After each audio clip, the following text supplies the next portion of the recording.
Hello everyone, welcome to the Breaking Into Comics panel. My name is Matt Selby. I'm a comic book reader, lover, collector of several decades, and I'm here with a panel of comic book creators, Alex Ogle, Dan Jolly, and Andy Duggan, writers, artists, creators extraordinaire, and we're going to talk a little bit about how they broke into the industry, some of the stuff they're working on now.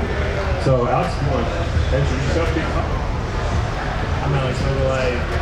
I've done a lot of indie comics and worked with Marvel licensing side, and one variant pregnant with Spider-Man, and just kind of broke into comics in the mid to late 90s, doing illustration work, and my first book was with Amaze Inc., which I did my own creative own project with them, and that was what really kicked me off into the comic world.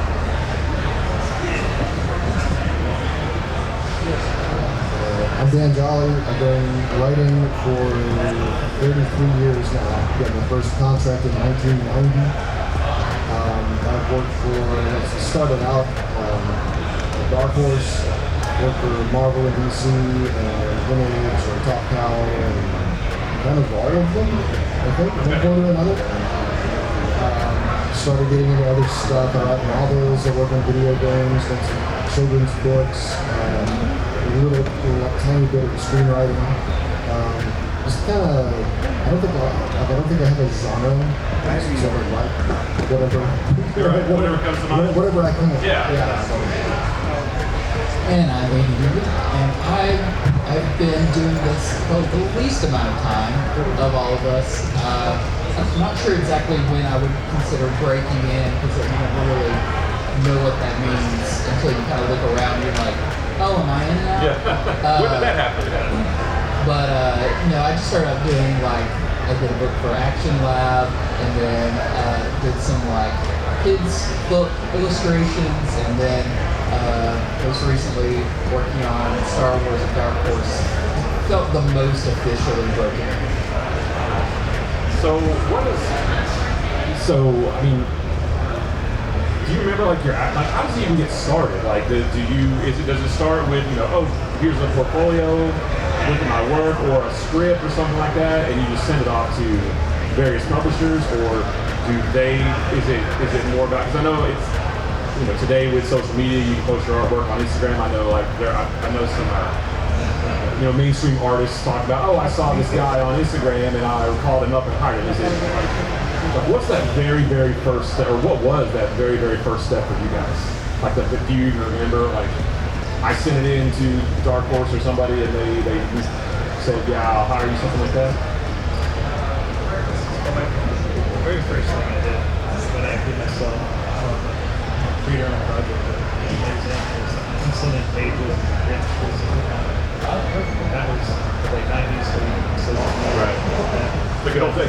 Yeah, but then after that, I took time off, and then I came back to comics, and that was really when I used Instagram and different platforms to show my work and get published. Okay. So somebody actually did reach out? Yeah, Marvel. Really? Yeah, that's how Yeah. It's as easy as that, kid. That was almost 10 years ago now. So now the platforms are a little more aggressive with that, and there's a lot more risk. So I'd say that was probably a little harder to get there in first. You got to really try to stick with that. Yeah, absolutely.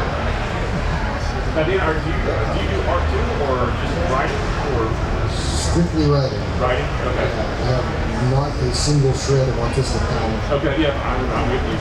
So what is that like for a writer, because obviously, if you're an artist, you can put your stuff on Instagram or something, but for a writer, you send in a script to somebody to pitch an idea?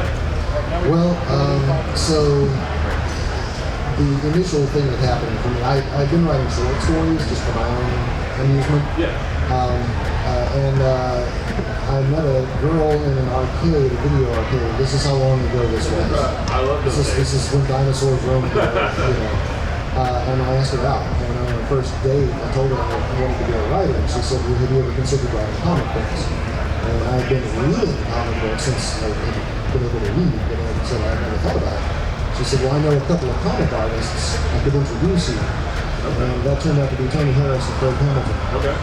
and they decided that I was in general acceptable, and introduced me to Dan Forsland at Dark Horse. And I got on the phone with him, and he said, let me tell you about a piece of artwork that I have on my desk right now.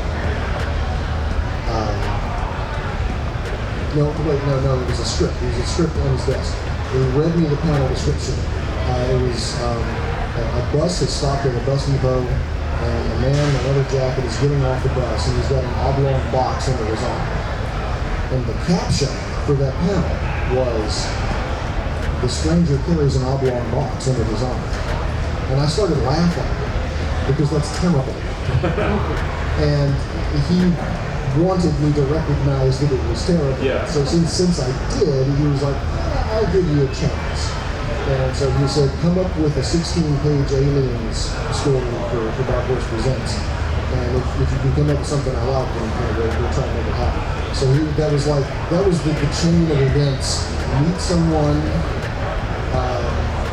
convince them that you don't walk on your knuckles, get some introductions, produce some good work. And I told that story at DragonCon years ago, and I was on a panel with Peter David at the time. And Peter David was he just started making fun of me. He was like, "Oh, that's freaking useless, Dan. There's lightning in a bottle. That was like, that's a 1 in a billion circumstance, Dan." And but the truth is that you can make that kind of thing happen by coming to conventions. Oh yeah. You come to conventions, you seek out artists if you're a writer. You seek out somebody who's interested in collaborating. You start a friendship. You start a working relationship. It's not lightning in a bottle, Peter David. Right. which I should have said at the time. But that was how I got in, and it's just kind of like been leveraging relationships. Because like once you get something published, it kind of flips a switch in editors' minds that like that person finished something. Yeah. That person, someone depended on that guy or girl or whoever to produce a thing, and they did. It's not a guarantee of work, but it's like a necessary first step. Yeah. So you just keep building from there. It's like your foot is wedged in that door, and then you finish the thing, and then it kind of starts to snowball. Oh, here's something else, and something else, and you finish that, and that, and that, and it just compounds over time. Yeah, and every once in a while, you see like draw a really nerdy comparison real quick. Like I played the first Mortal Kombat video game a lot in college, and my two characters were Sonya and Kano. And Mortal Kombat 2 came out, and they didn't have Sonya or Kano, and so I was lost. And every once in a while, all of your contacts get fired or leave the industry or something. Like I was doing video games for Activision for several years in the mid-2000s. And then they changed their business model, their center of business operations went from Santa Monica to Minneapolis. And all the people that I had been working with were let go. And, I thought I had really arrived in the video game industry, and then suddenly, no, I was on the sidewalk, and no one knew who I was. Right. So you gotta start over again? I've arrived, I don't know, 3-4 times now. Yeah, and do you remember your very first, how did you send something in, or somebody reach out to you? I think the first thing for me, which was when I kind of decided I wanted to do comics, I actually contacted Alex about, hey, I know you worked on this Hero Cats book. Could I get in touch with the writer or whatever? And I sent him some samples and stuff, and he liked that. But, even still, don't feel like, oh, I made it. It's just like, oh, at least I got something that was published, and it was, solicited, and people could order it, and that's exciting. But like what you're saying, that is the really funny thing, because I got hired through, I met an editor at Audibel and at San Diego, and it hit off really well. It was awesome. He was the editing Star Wars. This is great. This is, point A to point B. I met the guy who's editing it, and he likes my stuff and wants to do it. Great. Well, then he lost his job there, But before that happened, he had CC'd an assistant editor, and they didn't leave. So I had the assistant editor's contact information, and then it was a nonstop of like this person left. But right before, I got this other person's information, and just kind of like, hey, I was working on this thing. Can I, are you who I talk to now or whatever? And it was kind of a bounce around until finally all of that worked back around to a whole different publisher and everything. But I kind of followed up on every one of those leads until it arrived to a stable place. Right. But it wasn't as easy as like the A to B. I handed the person thing, they handed me a job. It was like, no, you've got to go through this kind of gauntlet to get out the other side. Yeah. And that makes me think of something that we've talked about before about what do you guys feel about like keeping in touch with the people? Because like we talked about, like, hey, I'm done with this book. Is there anything else? But you don't want to seem too, you don't want to make yourself too available, I guess. But I know you wrestle with that a little bit. Like, hey, I want to keep checking, but I don't want to be like annoying. But I still want to be like, let them know that I'm still out there. I'm ready to go. Like, what's your advice for that kind of thing? Like, is it possible to reach out too much? Or is it better to like almost every day or every week, hey, still here, ready to go for the next thing? Like, what do you think about that? That can be touchy. I'd say, Or is there like a sweet spot? you try, Yeah. right? Like I feel Let me know when you try. I'm always too much, or too little. I feel like that sweet spot's hard to find. But yeah, a short email here and there can't hurt. Yeah. If you go through a long enough, that can be probably be hurtful. Right. Because it's like this person's spent way too much time to reach out. Yeah, right. So yeah, a short note just saying, hey, let's check on this project or something like that. We have to go with them and keep an app about what's going on. Yeah. Years ago, I was on another panel from Kelly Hammer and Ryan Salvers, and they'd already had many years of experience in the comics field, more than I have. And Kelly was the one who said that comic book editors are kind of like forest creatures. Like you have to approach them very carefully. Scare them off, right? The big arm movements will scare them away. But it's really a matter of figuring out the psychology and personality of each individual one. Because there are some editors who will say, no, keep pestering me. I'll forget. Keep in touch. Yeah. And then others who are like, I will call you. Leave me alone. You better not call me. Yeah.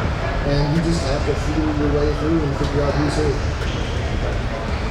Yeah, when I had one say like, keep pestering me, keep checking in on me, it's like, okay, you opened that door.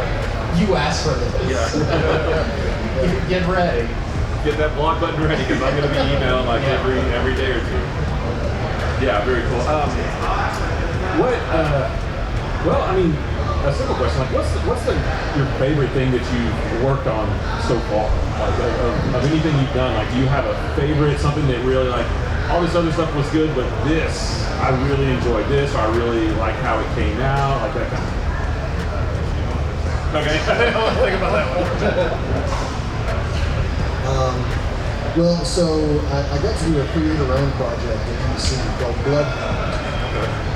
And that came out exactly the way I wanted it to. Leonard Kirk was the penciler, Robert Riggs was the inker. Their work was beautiful. They made the scripts come to life exactly the way I wanted them to. And it was a dismal commercial film. The last year, we got canceled in issue 10. Okay. And that month, it was the second to last DC book. Oh, wow. The only thing, the absolute bottom was a book called Engine Head. It's at the feet of the band. Like I had to have Bloodhound on that table at conventions and retailers. Like people who own comic book shops would walk up and say, oh, what's that? It was in previews.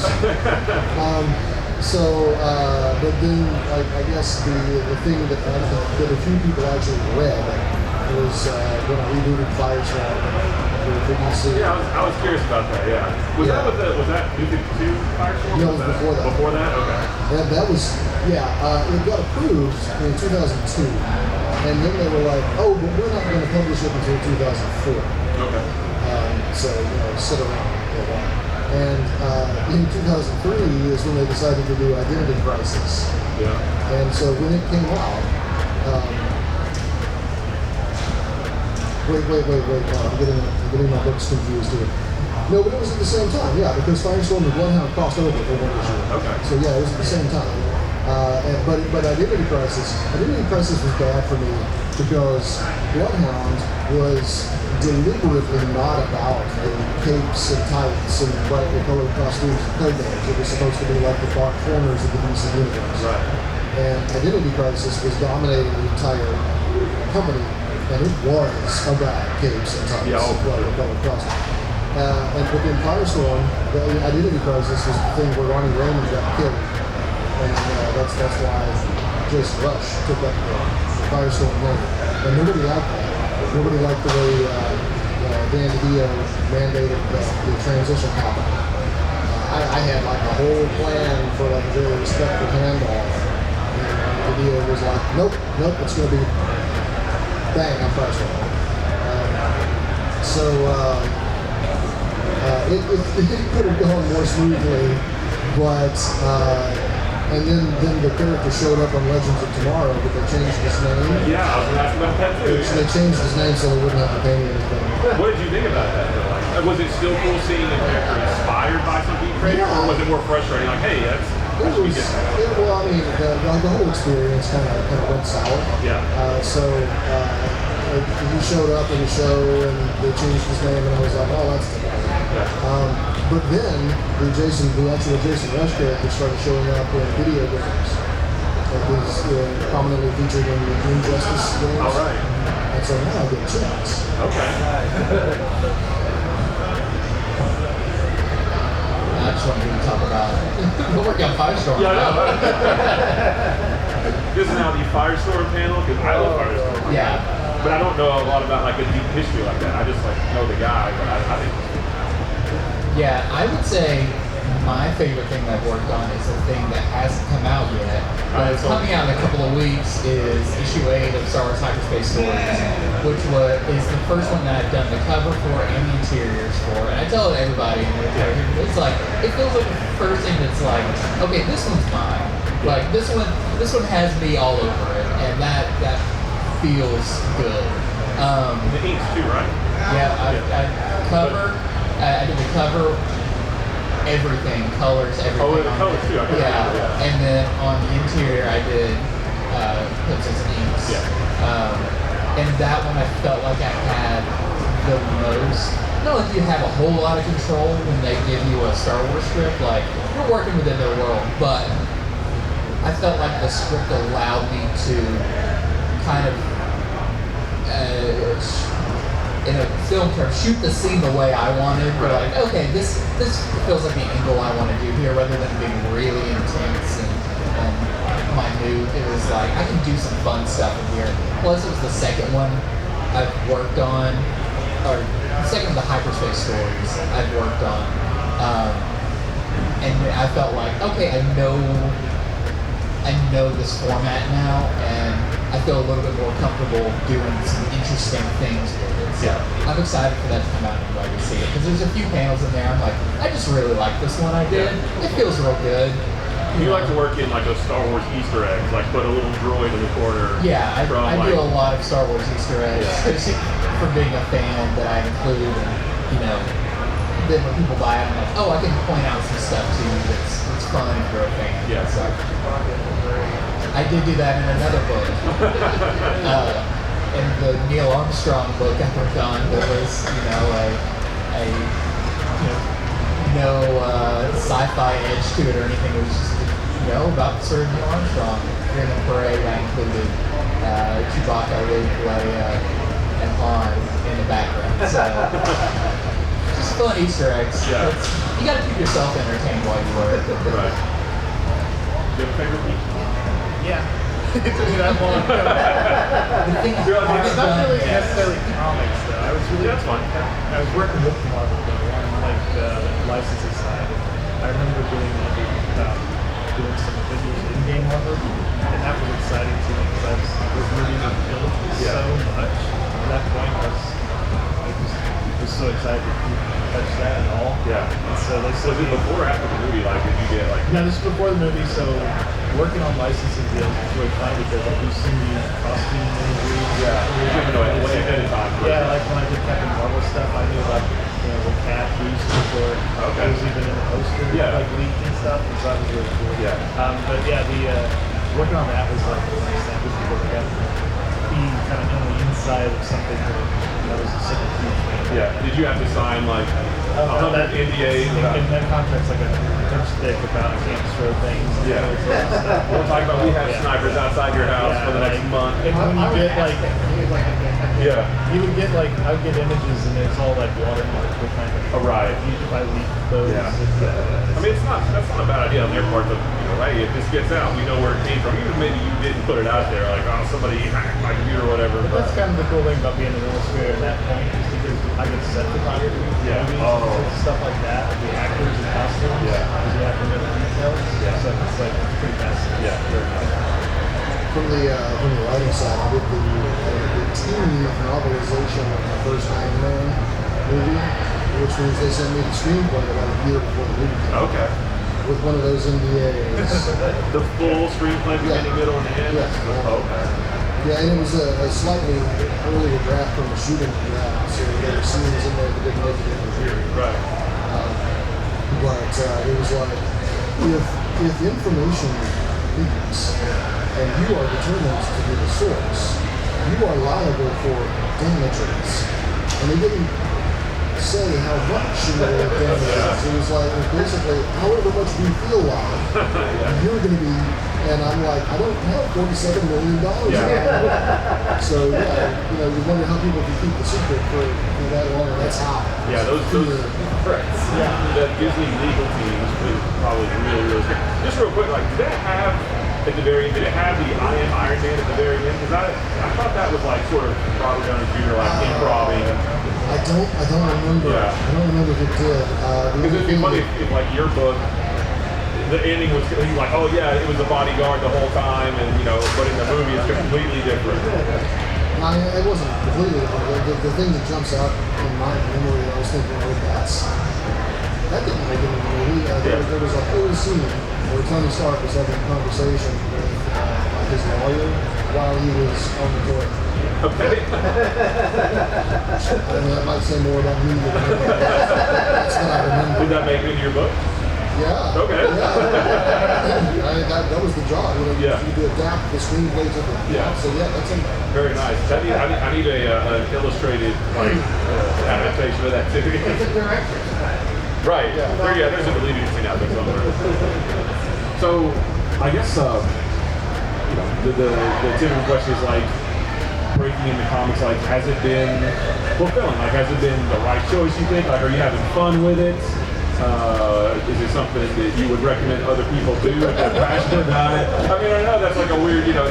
That's always like sort of the reaction. Like, well, there's ups and downs. That there's highs and lows and that kind of thing. But if somebody really wants to do it, would you say, yeah, absolutely, go for it, or maybe say, go for it, but be cautious, or don't do it at all, like that kind of thing?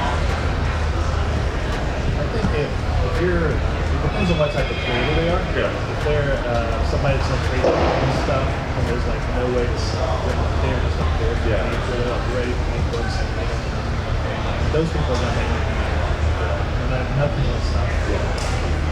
If you're a production, you just want to draw a book, and that's all you want to do, that's going to be a hard existence at this point in time, just because of the nature of where comics is as far as just the system and how much they are moving for audiences.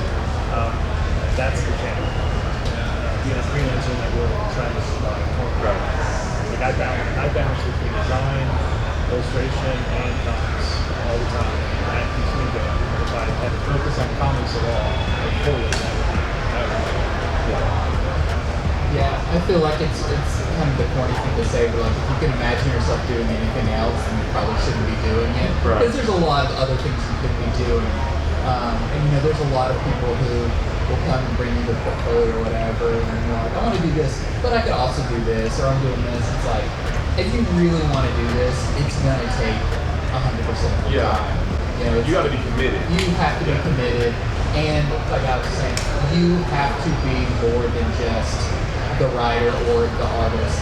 You have to be your self-promoter. You have to be your own kind of distribution production house, your own spokesperson. So everybody, as soon as you start, you say, "Oh, I'm just going to be an artist," then you're starting to snap business. Yeah.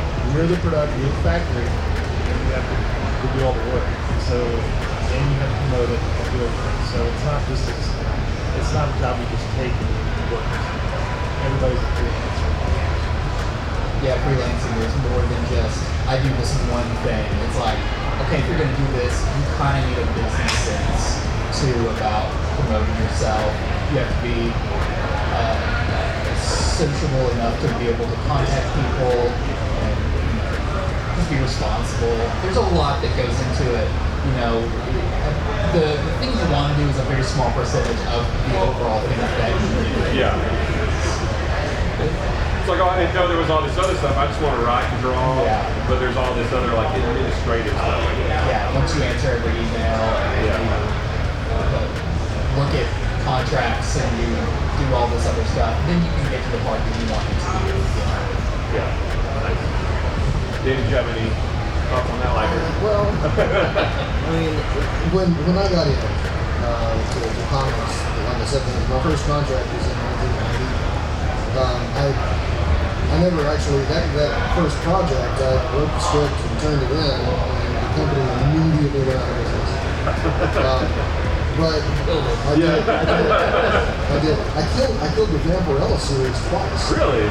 Yeah, I wrote the last issue of 2 different runs of that series. Anyway. It's still going strong now, though, so, you know. Oh yeah, well, you know, she's undead, so she rises again. Sure, yeah. Like, when I got in, the landscape was so different. There was no social media. Right. There was no internet. You know, I FedExed my scripts to DC. I thought I was really high tech the first time I faxed. Oh, wow, yeah. You know? And I've never really adjusted to the need to like self-promote, because back then they were marketing departments. Sure. And, you know, I'm pretty good at doing shows and selling books and networking and stuff, but as far as the online stuff, I'm the last guy to ask about it. So I feel like I'm kind of a dinosaur myself at this point. You know, as far as that goes, I'm not a good example. Well, that makes me think of something. Like, do you feel like, I think I might know what the answer is, but do you feel like today it's easier, like, there's still a ton of work, like, you know, like you said, but it's easier than ever to, if you want to start your own comic, or if you want to break it, it is easier nowadays because of, not only we talked about before, like social media, you know, put your artwork on Instagram or whatever, but Kickstarter, Indiegogo, like crowdfunding, like, does that make it easier, or is it just a different set of challenges? Well, yeah, it's easier to get out on the web, but you know, it's easy to get out on the web. So there are hundreds of millions of people out on the web, vying for eyeballs. Yeah, and it's like you said, you gotta stand out. Yeah, you gotta do something that's gonna. Yeah, I mean, ultimately you can break it out. You just go, hey, I'm going to Kickstarter, I'm going to do this thing, and you just start going. Yeah. And it doesn't matter how many you sell. You just start it, and you start paying for the end of the show, and you start paying up every day. You've got to start. Yeah. You just have to keep going. How successful you are in that, then it's depends. Yeah, that's the interesting thing is also, you know, you didn't have the ability to literally self-publish, like, you know, you could get your own books printed, but that was a process. Now it's like there's whole websites that have like a tab for like printing comics, and they have the whole uploading thing for that. So it's one of those things like you're a creator when you say you're a creator. Like, if once you create one thing, that's it, you're in. Now how successful you are depends on you and how you market yourself. But so the entry to like actually getting something printed and done, that's pretty much up to you. But after that point, then it gets real And there's digital comics. Yeah. The web comics and stuff. That point, you can start those and start releasing pages every week. Stuff happens. Yeah, it's like webtoons, things like that. You can do online animation. Yeah, I did a web comic for about a year. I uploaded a page every week for a little over a year, and maybe longer than that. And it wasn't anything. It's not like I had a ton of views on it, but it was work, and I was producing stuff. And so when I went to people, I showed them those pages. They didn't know if it was, where it came from or what it was. They just saw finished pages, and it's like, oh, okay, that's something. Yeah. So yeah, I mean, I guess that can help, right? I mean, shoot, I'm out. But it sounds like it's been like you guys are still enjoying it, doing everything you're doing. This is my formal announcement. I'm done. Yeah, I'm retiring. Actually, Dan, when you said you killed Vampire twice, it reminds me of something we talked about. What did you say? Like, there's two things that you did and then got canceled immediately after. What was that? So I did the last 3 issues of Hero Packs. Right. And then there's never been one since then. And then I was on Star Wars for IDW. I was doing a cover for them. And the book got canceled the issue before. That's right. So that makes you feel really good about it. Yeah. There was a nice cancellation story in Star Wars. They were, when it was with Dark Horse, they were going to do a whole series spotlighting each member of the Jedi Council. Okay. And we had to be on the Lucasfilm approved writers list to even pitch. And so I'm like, am I on the approved writers list? And my editor, let's see, he's Pete Jones. And he said, let me check. And he came back, called me back, and said, yeah, no, you are. Mike Richardson must really like you.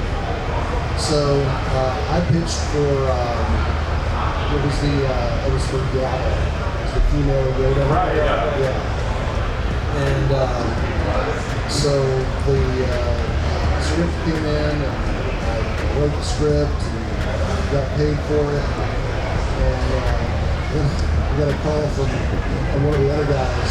And after I got paid for it, he left the company. And sometime later, I forget how long, one Randy started, one of the highlights. And he was like, Dan, we're really sorry, but Lucasfilm has decided to cancel the Jedi Council series, and we're not going to be able to use your script. So you're not going to get paid for it. Oh. And I said, he already paid me for that script. There's a pause. And then Randy Stratton goes, did he? We're going to need you to send that check back. Yeah. Well, that wasn't happening. Right. So then, like, a year later, I'm a Dragon Con of the VIP lounge, and somebody's like, hey, Mike Richardson's over there. And I'd never met the man before. And you guys know who that is? He's the head of Duggan's. He owns, I think it's publicly traded now, but at the time, he owned Duggan's. And so I walked over and introduced myself, and he goes, oh yeah, Danny's Olive. Somebody must really like you. I don't know how you made it on the Lucasfilm approved writers list.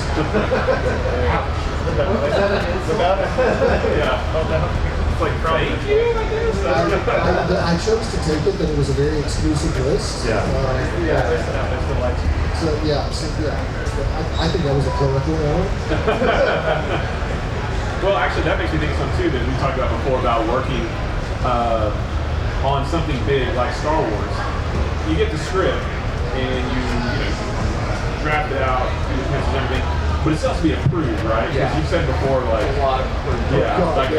you can't take too many liberties, especially with something as big as Star Wars or probably Marvel. Like, do you guys have any stories about I want to do this thing, but somebody way higher up has to approve it to make sure I don't put in a character or an Easter egg that shouldn't be there? Like, what's that like? everything I do gets approved. Yeah.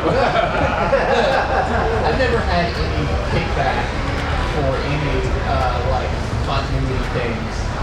But the thing about it, with their approvals is you don't hear back, you do it, and then it goes off and goes through so many hands that it comes back to you 6 months to a year later. Like you don't, you do it, but you're not going to see it for a while because it has to go through the publisher, then it has to go through the entire Lucasfilm approval process, and they've got everything. They've got books, they've got games, they've got comics, they've got movies. Everything has to go through them, so their table's pretty full. Yeah. And I feel like your comic is at the bottom of the stack that they'll get to eventually. Is that a thing like no news is good news though? Like if you don't hear anything ever, then it's approved. But if it doesn't get approved, you'll hear, and then you got to redo it. Like the worst is no news and then late news, and then you got to change late news. No news could be late news. Yeah, I still like some news. Yeah. You can make it good news. That's okay. Just say they got it and you're good. But no, for a while it's like as long as they say okay they got it, then you're like okay, I'm good for right now. So for a while I was doing some World of Warcraft comics. Okay. They were manga format things for Tokyo Pop. And Blizzard has, World of Warcraft is a huge cash cow. Sure. They're insane at the technical level, as they should be. Yeah. But they have someone whose entire job it is to know the lore of World of Warcraft. And so I would turn these scripts in, and then I'd get the scripts back with revisions. The term they used was suggested. They were not suggested. Right. Do this now.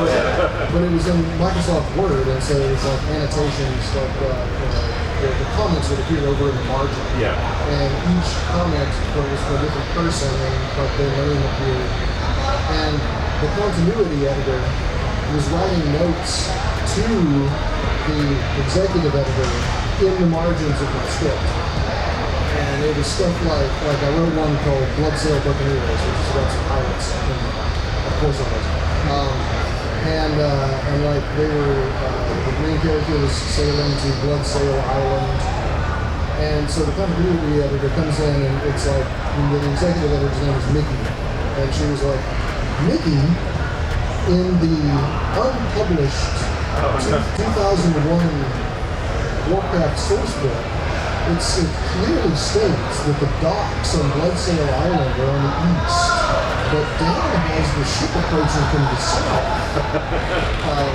And so, Mickey, I don't know what we should do with that. And so that's the kind of,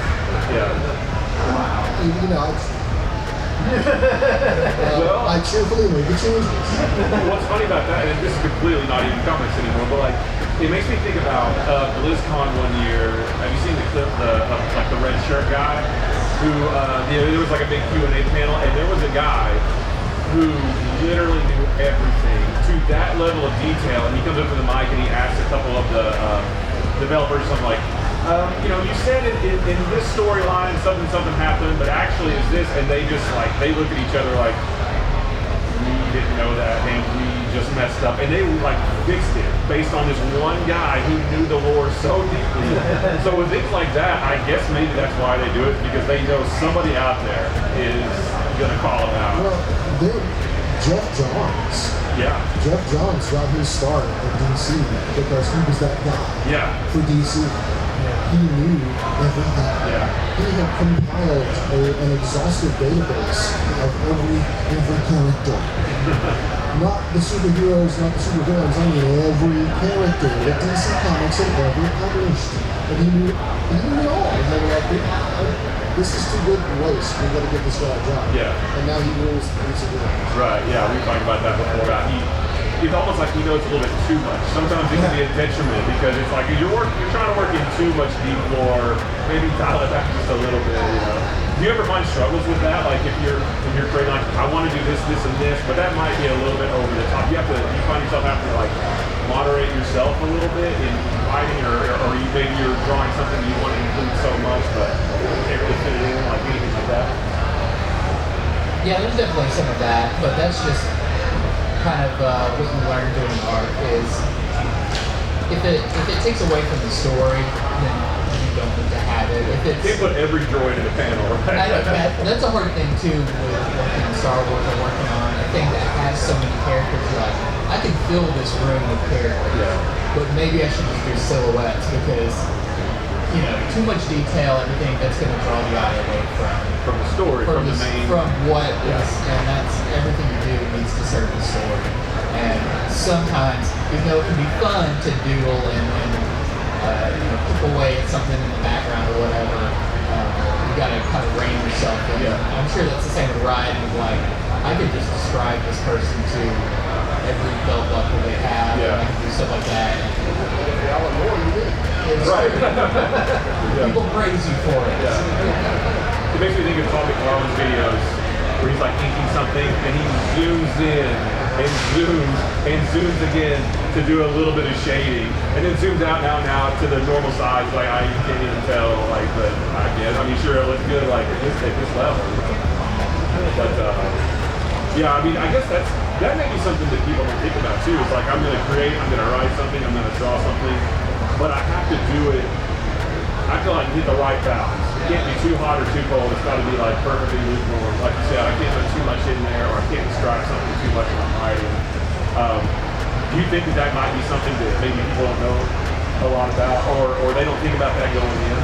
They just want to like sit down and do it? I think that newcomer would probably be like overworked. It's very easy. You're right. I think Overcomplicate something. especially in comics when you go pages, people something they don't tell you, and all these jokes about how to draw and all this stuff is like this character's really far away. Let's not be telling as much as this Right. important and stuff like that. And you like at first you'll start drawing maybe to the down the picture and stuff like that. Now it's just looking at the whole or silhouette or do something. But yeah, it's one of those things where you just learn the efficiency and speed, and it comes down to that and consistency over time. And I've noticed stuff like that too. Like I'll read a Spider-Man comic and they'll be sort of in the background, it'll be a little smaller, and the webs aren't there. And I always kind of thought that's a great visual way to tell, or to tell your mind he is far away. So you're not going to see all the detail of the webs or anything. It's just a solid web. That helps your brain reckon the fact that he's way back. And a lot of it, coming from the writing perspective, it varies from artist to artist how much he or she or they are comfortable with. Because like I mentioned before, Alan Moore, like if Alan Moore has a scene in the library, he'll list the titles of all the books. He'll list every single item of clothing that a character is wearing, how they're wearing it. But because it's Alan Moore, you read the script and it's on both. But a lot of artists, correct me if I'm wrong here, a lot of artists don't want that level of detail. Right. These artists want to be able to contribute creatively. So I try really hard to put in everything that has to be in each panel and nothing that doesn't. If there's a person, if I need to establish there are random lightning bolts coming out of the sky, and there's a scene in the park, and there's somebody running across the field, and they get struck by lightning. What that field looks like, what the runner looks like, really let up to you guys. Yeah. Have fun with it. If you want to draw it as your next door neighbor that you don't like, knock yourself out. All I care about is that the lightning struck someone. Yeah. And like another artist that I was talking to years ago about the Alan Moore thing, putting in that level of detail, he was like, draw what you want to stuff. Yeah. But then there are some artists who enjoy that. Who really, there's a detail? Yes, give me all the details. I can put it in. So it's building a relationship, and that's really hard when you turn in a script and you don't know who's going to draw it. Yeah. And that happens constantly. Yeah. That's I don't know how many projects I've done where I turn the scripts in and I'm like, who's going to draw this? And they're like, we haven't decided yet. Yeah. And then you just cross your fingers and hope for the best. Yeah, I've thought about that before. Like I feel like that's something that artists don't get enough credit for, is being able to visually interpret what they're reading. And he showed me a script once that he was working on. And like I said, I'm not an artist, but as I was reading it, I had a picture of it in my head, just the way you do when you read a novel or something. And then you showed me some of your rough work on it, and it was completely different than what I had pictured. But yours is better, But I mean, just the way it was interpreted was, that's like an unsung talent, I think, of artists being able to translate that into a thing. Usually there's a lot more leeway than what you think. Yeah. Like, it'll be like 2 lines describing a whole thing. Yeah. Like, oh. And sometimes it's like one, like they turn their head. Right. Yeah. And so it can be really slim. You got a lot of freedom. So Do you like that freedom? I do, but like going back to the details and stuff like that, if they over detail it, that's more processing who I have to do reading it and coming up and make sure it's all great. Yeah. If it's loose, sometimes I'm like, wait a minute, I have to read ahead, make sure I'm not missing something in the background that needs to be there. And sometimes the writers are misinforming me of things that are coming from page to page. Oh, right. And I think that's a sign of a new writer a lot of times to get into that stuff. And being in the indie world, I get that a lot. Like I have to read the whole script multiple times to make sure and get notes back of this character's got this in their hands on this page because they use it on page 6. And they don't, it can be a challenge, but you really have to process it. Like if I had an hour more script where I'd have to go through it, but he wouldn't leave that out. Yeah. But if they are lengthy like that and then they leave it out, then it's like really hard because you have to process all that text and put that. Yeah, like a lot of the time I'll have something in a panel that's going to be important, but you see it from a distance. And so like note, this button is going to be important. You don't need to show it in great detail now, but you have to be able to zoom in on it. Yeah, that's super helpful. I get that. I've been through a script where it's like go back and directors and screenwriters, and they didn't inform me of things. Like this would be figured out by like the director of photography or something, like not by commissars. So it's like they left a lot of those details out. So something would appear and I'd be like, oops, and I have to go back and add it in. Right.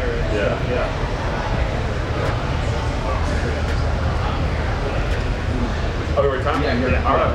Well, I just want to thank everybody for coming to the Breaking Into Comics panel. Appreciate you guys being here. Hope you're having a great time, and we'll see you soon. Things like TV, some fun on the show. Thank you for coming. I already own everything. Oh yeah, for sure.